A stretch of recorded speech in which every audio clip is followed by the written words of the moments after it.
Aloha, this is Jessica Smith responding to about the Ophelia Syndrome.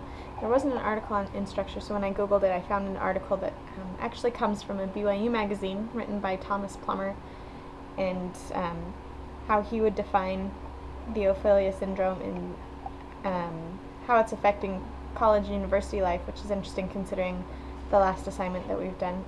It connected very well to that, as well as some characteristics that would help to change and get students out of the Ophelia Syndrome. But the Ophelia Syndrome is taken from Shakespeare's play Hamlet. Excuse me.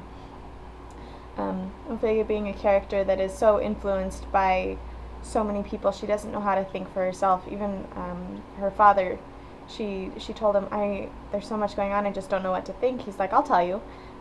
Think yourself a child, I'll tell you how to think.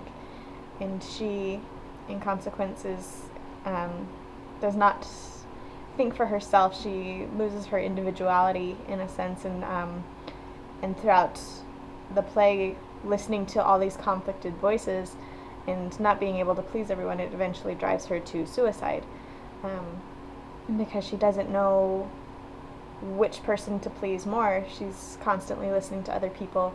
She's constantly not able to think for herself. And so this article also talked about how this is present in universities, kind of the plug and chug that we've been talking about in class.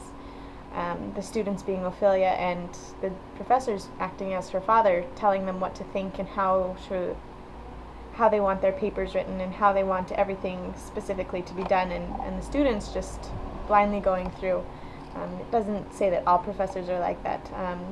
In fact, one of the suggestions was to look for teachers who wouldn't just require a plug and chug type course that make you stop and think about the things that you're doing, and to gain an individual voice. And there are a lot of interesting suggestions, like allowing your brain to have idle time and writing in a journal to kind of figure out who we are as people, and to encourage our individuality and our own creative ideas, because that's how we get to the top.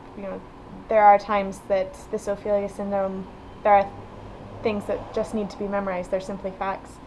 But as you get higher up in any chosen career, the farther that you go in a form of education, in pursuing knowledge, the more creativity it's going to require, and the more individuality. And so it tries to take us away from this Ophelia Syndrome that we've kind of already been talking about in class, this plug and chug that we're trying to avoid.